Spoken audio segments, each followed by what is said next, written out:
देख रहे हैं न्यूज गंगा यूपी बिहार। आज दिन है बुधवार, तारीख 7 जून। तो चलिए शुरुआत करते हैं इस बुलेटिन की, जिसमें हम आपको दिखाएंगे यूपी और बिहार से जुड़ी हर वो छोटी और बड़ी ताजा तरीन खबरें, जिसमें शामिल है राजनीतिक पार्टियों की आपसी तकरार और कई बड़ी घटनाओं पर सवाल और बवाल, जिनका आपसे हमेशा होता है सरोकार। सब कुछ बताएंगे और समझाएंगे एक साथ, अंत तक बने रहिए हमारे साथ। तो चलिए शुरुआत करते हैं इस बुलेटिन की। प्रयागराज में गंगा की रेत में दफनाए जा रहे शव, कब्रिस्तान में बदले घाट, जिम्मेदारियों से मुंह मोड़ रहा प्रशासन।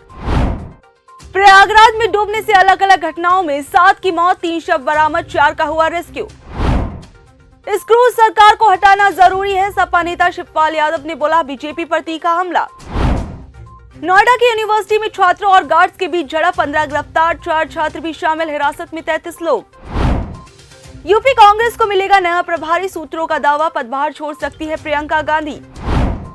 अरविंद केजरीवाल से आज अखिलेश यादव करेंगे मुलाकात, कई मुद्दों पर होगी अहम चर्चा। फिलहाल मैं अस्वस्थ हूं, चुनाव लड़ने की स्थिति में नहीं, लोकसभा चुनाव लड़ने के सवाल पर बोले श्री प्रकाश जायसवाल। गाजीपुर से लखनऊ ट्रांसफर किया गया उसी चट्टी केस, मुख्तार अंसारी हैं आरोपी। ब्रजभूषण सिंह की बढ़ेंगी मुश्किलें, दिल्ली पुलिस ने घर पहुंचकर दर्ज किए 12 गवाहों के बयान। अमेठी की सांसद स्मृति ईरानी की रायबरेली जिले की सलोन विधानसभा क्षेत्र में बढ़ी सक्रियता, अमेठी से लेकर रायबरेली तक राजनीतिक पारा चढ़ा। 16 जून से कानपुर दिल्ली फ्लाइट होगी शुरू, पहली बार दिल्ली के लिए उड़ेगा 180 सीटर विमान, आज से शुरू होगा नया टर्मिनल। लखनऊ में रिटायर्ड आईपीएस ने किया सुसाइड, डीके शर्मा ने लाइसेंस से रिवॉल्वर से खुद को मारी गोली, कमरे में मिला सुसाइड नोट।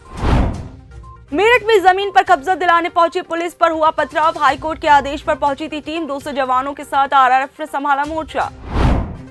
मिशन 2024 के लिए बसपा का गांव चलो अभियान, 1 लाख गांव तक पहुंचने का संकल्प, मायावती ने कहा हर बूथ पर 10 यूथ जोड़ेंगे, कई बूथों को करेंगे मजबूत।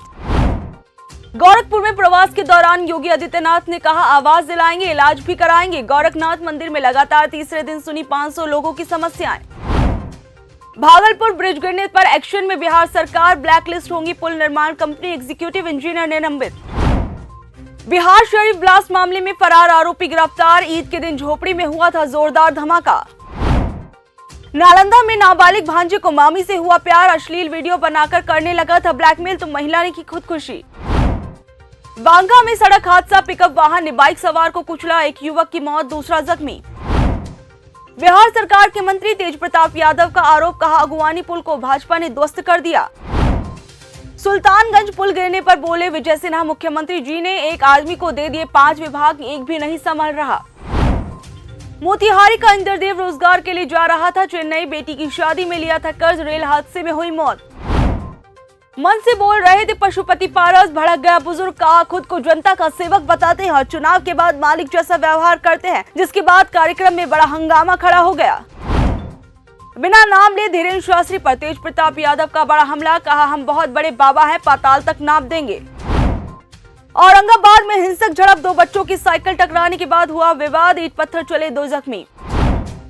ये थी फटाफट खबरें यूपी बिहार की। अब चर्चा करेंगे, क्या यूपी कांग्रेस को मिलेगा नया प्रभारी, क्या पदभार छोड़ सकती है प्रियंका गांधी, करेंगे चर्चा। उत्तर प्रदेश में लोकसभा चुनाव की तैयारी में लगी कांग्रेस में बदलाव के संकेत मिलने के बाद सूत्रों की माने तो आने वाले चुनावों की तैयारी को देखते हुए राज्य में कांग्रेस को जल्द ही नया प्रभारी मिल सकता है। दावा है कि कई राज्यों में चुनाव में व्यस्तता के चलते प्रियंका गांधी अपना प्रभारी पद छोड़ सकती है। हालांकि पार्टी में नए नामों को लेकर अभी मंथन जारी है। सूत्रों के अनुसार कई नाम यूपी कांग्रेस प्रभारी की रेस में है। हरीश रावत और तारिक अनवर का नाम इस रेस में सबसे आगे बताया जा रहा है। इनको कांग्रेस राज्य का प्रभार दिया जा सकता है।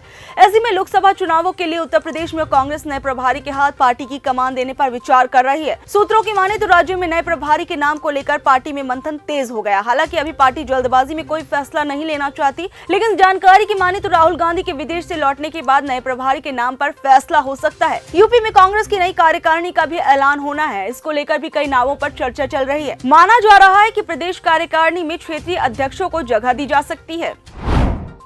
अब बात करेंगे कि क्या दिल्ली पुलिस की एसआईटी टीम के यूपी पहुंचते ही बढ़ सकती है ब्रजभूषण शरण सिंह की मुश्किलें। दरअसल महिला पहलवानों के आरोपों की जांच कर रही दिल्ली पुलिस और एसआईटी रविवार की रात विशोहरपुर पहुंची। गोंडा जिले में नवाबगंज थाना अंतर्गत विशोहरपुर में यौन शोषण के आरोपी बीजेपी सांसद का पैतृक निवास है। पुलिस ने वहां 12 लोगों के बयान दर्ज किए। इसमें सांसद ब्रजभूषण शरण सिंह के करीबी परिजन, सहयोगी और सुरक्षाकर्मी शामिल हैं। केसरगंज सांसद व भारतीय कुश्ती महासंघ के पूर्व अध्यक्ष ब्रजभूषण शरण सिंह विशोहरपुर गांव में ही अपनी राजनीतिक गतिविधियां संचालित करते हैं। यौन शोषण मामले की जांच कर रही एसआईटी ने पहले भी गोंडा जिले में लोगों के बयान रिकॉर्ड किए थे। एसआईटी देश के साथ ही विदेशों में कुश्ती प्रतियोगिता के दौरान लगे आरोपों की जांच कर रही है। हालांकि पुलिस विभाग के अधिकारी इस मामले में अभी कुछ भी कहने से बच रहे हैं। लोकसभा चुनाव लड़ने के सवाल पर क्या बोले श्री प्रकाश जायसवाल, करेंगे चर्चा। दरअसल पूर्व केंद्रीय मंत्री और कांग्रेस नेता श्री प्रकाश जायसवाल ने लोकसभा चुनाव को लेकर बड़ा बयान दिया है। उन्होंने कहा कि कांग्रेस कार्यकर्ताओं को राहुल गांधी और प्रियंका गांधी की तरह मेहनत करनी चाहिए। अगर कांग्रेस पार्टी को अपने पैरों पर खड़ा होना है तो कार्यकर्ताओं को बहुत ज्यादा मेहनत करने की जरूरत है। वहीं जब उनसे 2024 में चुनाव लड़ने पर सवाल किया गया तो उन्होंने कहा कि उनकी तबीयत ठीक नहीं है, वो फिलहाल चुनाव लड़ने की स्थिति में नहीं है। कांग्रेस के दिग्गज नेता श्री प्रकाश जायसवाल इन दोनों अस्वस्थ चल रहे हैं। वो पिछले 5 लोकसभा चुनाव में कानपुर में बीजेपी के लिए चुनौती पेश करते आ रहे हैं। 1999, 2004 और 2009 में श्री प्रकाश जायसवाल ने कानपुर में कांग्रेस का परचम बुलंद किया था और यहां से सांसद बनते हुए केंद्रीय मंत्री भी बने। लेकिन पिछले चुनाव में भारतीय जनता पार्टी से हार के बाद इन दिनों श्री प्रकाश जायसवाल कुछ कम सक्रिय नजर आ रहे हैं। जायसवाल का कहना है कि कांग्रेस पार्टी को उसके पैरों पर अगर खड़ा होना है तो कार्यकर्ताओं को बहुत ज्यादा मेहनत करने की जरूरत है। यूपी बिहार की ऐसी खबरों को जानने के लिए देखते रहिए न्यूज़ गंगा यूपी बिहार।